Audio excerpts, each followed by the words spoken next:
A gente não para de falar da guerra da Ucrânia, nós preparamos para vocês o que a gente chama de um recorte do conflito. E tem a ver com tanque. Essa arma tão conhecida, o tanque está no centro das atenções dos combates na Ucrânia no momento. Os ucranianos, pelo lado dele, estão esperando a chegada de tanques pesados ocidentais. Os ucranianos acham, eles esperam ganhar uma vantagem decisiva no campo de batalha com esse tipo de equipamento. Os russos, eles sempre tiveram enorme superioridade numérica quando se trata de tanques, mas estão com dificuldades para montar uma força blindada capaz de romper as defesas ucranianas em parte. E aí é que vem a matéria que a gente separou para vocês. Essas dificuldades dos russos com tanques é culpa deles mesmos. Confiram. Estas imagens contam a história de como os russos não souberam utilizar tanques no começo da invasão. Sem cobertura aérea, sem coordenação com a infantaria, os tanques russos formaram longas colunas, facilmente emboscadas pelos ucranianos. O resultado foi um enorme massacre. O mesmo tipo de erro tático operacional ocorreu no verão, quando os russos tentaram transpor um rio sem cobertura aérea ou de artilharia. De novo, as tropas mecanizadas russas, essenciais em grandes ofensivas, sofreram enormes perdas. De acordo com o site de Open Intelligence Oryx, os russos começaram a guerra com 2.600 tanques, dos quais já perderam quase 1.600. A maioria foi em combate, mas os russos estão perdendo mais tanques por um outro erro tático. A doutrina militar russa tradicional prevê o emprego concentrado de grande número de peças de artilharia, que podem ser howitzers ou lança-mísseis de diversos tamanhos. A tática, conhecida como moedor de carne, consiste em destruir as posições defensivas do adversário através de um alto número de disparos de artilharia, para abrir o caminho do avanço de tanques e infantaria, apoiados também por helicópteros de ataque e aviões. Com as dificuldades que os russos têm no momento em disparar o mesmo alto número de projéteis, os tanques estão sendo utilizados de forma estática, ou seja, apoio à artilharia. Ocorre que, por ser uma arma ofensiva, destinada a destruir alvos localizados a uma distância de uns 5 quilômetros, os tanques disparam munição de alta velocidade. Essa munição é ótima contra outros tanques, mas muito ineficiente para servir de barragem de artilharia, o chamado tiro indireto. E com um detalhe fatal para a logística russa: a munição de alta velocidade desgasta 10 vezes mais rápido o tubo de canhão de um tanque, que precisa ser trocado. Mas o design dos tanques russos obriga a retirada da torre inteira do veículo, algo que só oficinas especializadas na retaguarda conseguem realizar, aumentando os problemas de um sistema logístico como o russo, que já se mostrou pouco eficiente. O resultado de erros táticos e operacionais que causaram tantas perdas em tanques é o que se vê no momento na tão esperada grande ofensiva russa. É a considerável redução da capacidade de combate. Engraçado a gente dizer isso, tanque não é canhão. Uhum. E dizer isso para os russos, né? Que são especialistas em canhão. Que são grandes planejadores de ofensivas de artilharia. Quer dizer, realmente é inexplicável. Há uma total descoordenação, como você mostrou, né? Entre os diversos componentes da força terrestre, aérea e naval. E porque a única explicação disso é que o Putin escolhe os seus comandantes pelo critério da lealdade e não da competência. Bom, vamos voltar ao nosso debate anterior. A gente queria ter trazido isso para o público, porque julgamos, do nosso ponto de vista, editores do programa aqui do WW, da nossa roda, que é uma visão de como doutrinas, falhas de cadeia de comando, hierarquia militar e a compreensão da realidade afetam as operações militares, Caio. Agora, vamos voltar para a questão política que estava nos entusiasmando antes desse primeiro break. O pessoal vai ter outro break depois, desculpa, eu já avisei vocês antes, peço perdão já antecipadamente. Caio, a questão do interesse nacional, como que ela está formulada na sua avaliação nas posições que o Brasil defende nas Nações Unidas? Não alinhamento a nenhum polo e tentativa de construção de uma mesa de negociação. Okay. E nada mudará isso. Quer dizer, nada é muito forte. Né? Ainda mais vindo de nada é você, muito que forte. é o homem da política. Não, tudo que eu sinto é que todo planejamento de 4 anos da política externa é dentro de um não alinhamento, resgatando políticas de não alinhamento pretéritas em situações parelhas semelhantes passadas da diplomacia brasileira, projetando os palanques e os grandes eventos que o Brasil vai sediar, como a reunião do G20 mas a questão e a reunião da Copa. Se a transformação das circunstâncias, como por exemplo evidenciado nas limitações às nossas exportações, isso é nosso interesse nacional, é exportar, se a mudança dessas circunstâncias não faz com que o nosso interesse nacional, que era um, passe a ser outro. Ponto de interrogação, Daniel.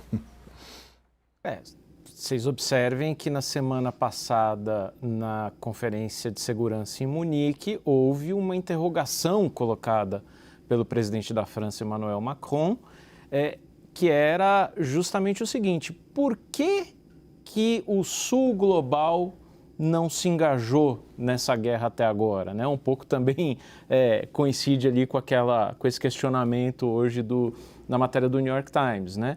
E acho que parte disso está justamente nessa explicação de que o governo brasileiro está olhando com muita atenção o resgate dessa política muito focada no Sul global e nas parcerias com o mundo emergente, haja vista os BRICS, para quem o governo brasileiro, em coincidência com a China, tem um plano de ampliação, tem um plano de maior engajamento, né? E acho que essa pegada muito forte de não considerar interesses em segurança acima de interesses econômicos também. Raquel, sim. William, eu acho que tem um ponto que a gente também não pode ignorar, que é política interna. Perdão, política interna. Política interna. Okay. Política interna está no centro das decisões dos Estados Unidos, quando o Biden vai até Kiev e quer mostrar força. Está no centro das decisões do Putin, até quando ele declara guerra para poder ir se perpetuando no poder. E está no centro das decisões do Brasil. Assim, tem uma tradição da diplomacia brasileira, de equidistância, de proteção do interesse nacional, mas está no centro do interesse do governo Lula hoje, vender o Lula como o grande pacificador, como o cara, como o que é legítimo, a questão é se é realista. Obama. Exato. E eles vão, como disse o Caio, insistir nessa ideia e tentar colocar em prática, por mais irrealista que seja. E, na minha opinião, é irrealista, porque eu acho que a gente não tem esse tamanho, essa envergadura. Agora, não dá para dissociar uma coisa da outra. Não. Essas decisões são todas tomadas em função da política externa, do interesse nacional, das condições da guerra, mas também da política interna. Bom, pessoal, eu tenho que cumprir o segundo break.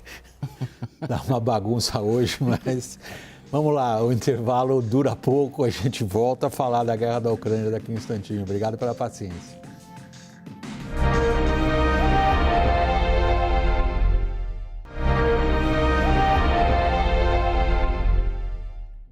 Voltando no intervalo, indo direto a Brasília com o Daniel Hittner, que vai nos trazer a visão, digamos, conflitante entre como o Tesouro americano e o governo brasileiro encaram as questões de sanções aplicadas à Rússia, Daniel? Exato, William. Tinha um ponto que eu ouvia do Itamaraty, isso não só na gestão atual, desde a gestão anterior do ex-presidente Jair Bolsonaro, o ex-chanceler Carlos França, que era sobre a eficácia das sanções aplicadas em caráter não multilateral por um grupo de países, pelas potências ocidentais, à Rússia. E aí havia e continua havendo muito ceticismo sobre a eficácia dessas sanções. E o mantra é sempre de que, olha, não funcionou na Venezuela, não funcionou na Coreia do Norte, não funcionou na Síria, foi incapaz de derrubar regimes muito mais duros, não vai dar certo na Rússia. E eu tive a oportunidade de confrontar um pouco essa visão com o pessoal do Tesouro americano. E a resposta é muito diferente. Sou incapaz de avaliar, deixo a pergunta também para vocês, mas a resposta do Tesouro americano é que a cada rodada de sanções a vida do cidadão russo vai ficando mais difícil, seja para viajar para o exterior, seja porque o Comitê Olímpico Internacional não vai permitir a Rússia em uma série de modalidades esportivas em 2024 em Paris, seja porque quando a gente tem uma rede de fast food sendo trocada em Moscou por uma similar nacional, pode ser que o hambúrguer tenha o mesmo gostinho, mas na hora de você fritar a batata frita, o termostato ali, que é americano ou europeu, não funciona mais. Daniel. O caixa eletrônico não funciona mais. Ótimo. Então essa vida vai ficando mais complicada. Eu tenho mais 4 minutos. Agora a nossa conversa vai ser como a gente fala em futebol, a Raquel detesta. É treino de 2 toques. Mega rápido. As sanções estão mordendo? É porque não deu tempo ainda. E a Rússia se preparou para esse primeiro ano, né?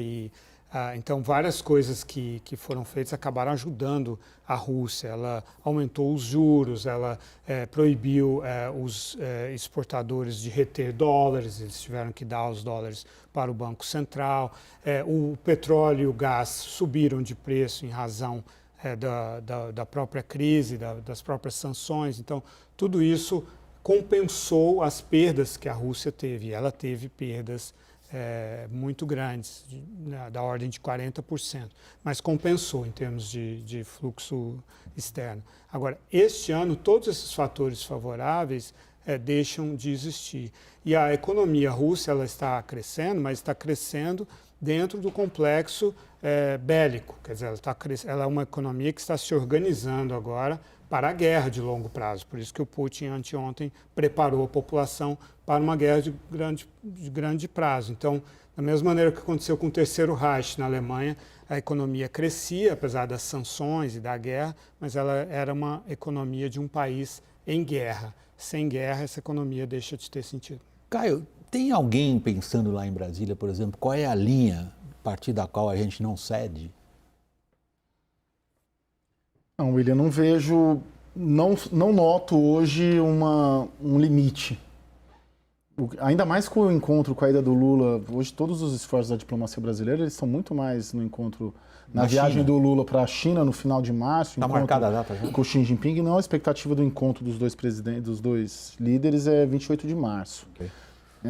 E um encontro diferente do encontro com o Biden, um encontro não apenas político, mas o Brasil está apostando muito nesse encontro. Então, eu sinto que há até um reforço dessa linha, e, portanto, não tenho como te responder o limite. O que eu vejo é o contrário, um reforço dessa linha do não alinhamento muito focado nessa viagem. Porque nessa viagem, o Brasil está observando a China como alguém para atrair os russos para o tal Clube da Paz, G7 da Paz.